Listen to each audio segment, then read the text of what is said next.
Hi Rachel, my name's Matt Oskimo. I'm a 28-year-old civil engineer from Boulder, Colorado, and I'm here today to show you why I think I can cook.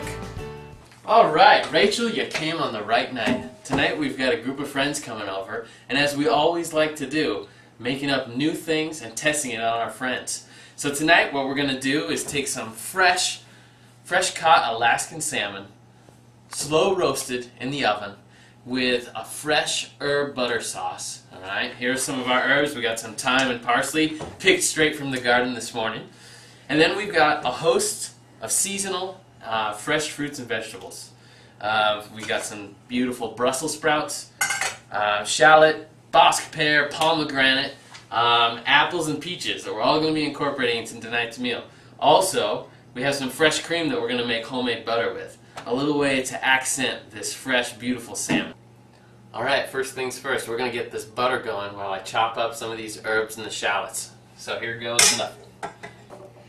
Now, I grew up in a family of 8, and let's just say food was a high priority in our house. But when I was a kid, all I got to do was observe. And then finally, when I went away to college, I was able to finally do a few things on my own.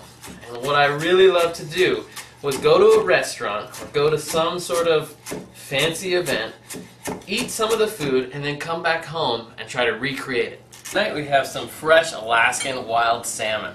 Alright, we're going to slice this up into 4 separate pieces, top it with some of our herb butter that we made from scratch just a few minutes ago, and then pop it into the oven. This is the perfect way to cook salmon. It's nice to accentuate the natural flavors and not overpower it with too much other stuff. Now before we put this in the oven, what we're going to do is add a little bit of this alder smoked sea salt. Adds a nice smoky flavor to the roasted salmon and just really brings out the real true essence of this great Northwest fish.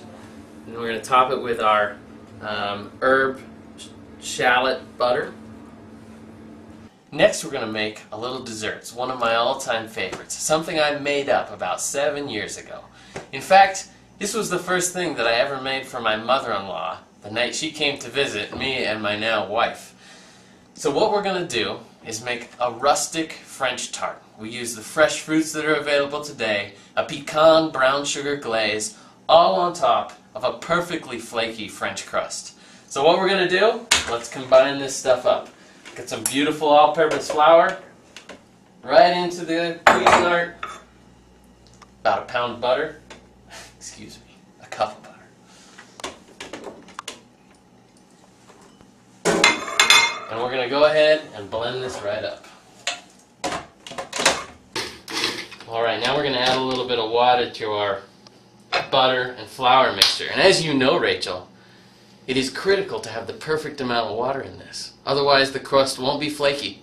And as a civil engineer, I have the attention to detail that's required to make the perfect dough every time. We're going to add just enough water to make that dough moist enough so that in 1 hour it'll be perfect. Now we're going to make the filling for our rustic French tart. First thing we're going to do is add some fresh pecan halves. Grind them down so that they make a nice paste, and then incorporate a little melted butter, sugar, vanilla, and kosher salt. It's going to make an excellent base to offset the sweetness of the fruit and the flakiness of the crust with a little bit of a nutty flavor to really add full body to the dish. Alright, now that we've got our dough rolled very thin and trimmed off along the edges, we're going to go ahead and add the pecan brown sugar filling that we made. Spread nice and thin throughout the dough. And what we're going to do next is overlay it with a little bit of our fresh fruits. Tonight we're going to use peaches and apples. 2 different flavors, but because it's the end of September, going from summer into fall, it's the perfect complement to the end of the season. Next we're going to prepare some of our roasted Brussels sprouts with a little bit of bacon and onion. This is the perfect combination of texture and flavor. As we roast these Brussels sprouts here, they're going to get nice and soft, and the bacon, the flavor of the bacon, is going to really bring out the richness of the side. Now, this is something I always like to do in my cooking. Make sure that the texture complements the flavor. So here we go. We're going to mix some of our Brussels sprouts Alright, roughly chopped onion, and a few slices of chopped bacon with a little bit of olive oil, salt and pepper. Toss it in the oven about 425 for 45 minutes, and we're off and running. Alright, for the first course tonight, we're going to have a little salad with butter lettuce, fresh Bosc pear, avocado, pomegranate, and a white balsamic vinaigrette.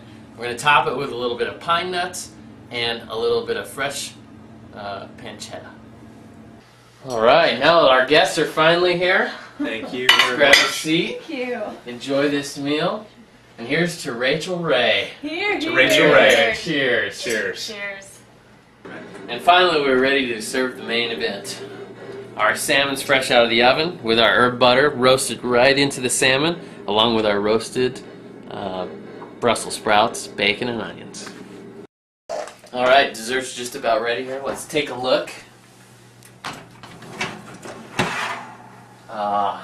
Roasted to perfection.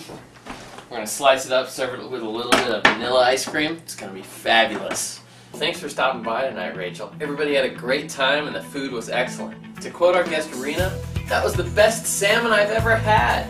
But that was just a taste of what's hidden up this sleeve, because when I come to New York City, I will show you why I know I can cook.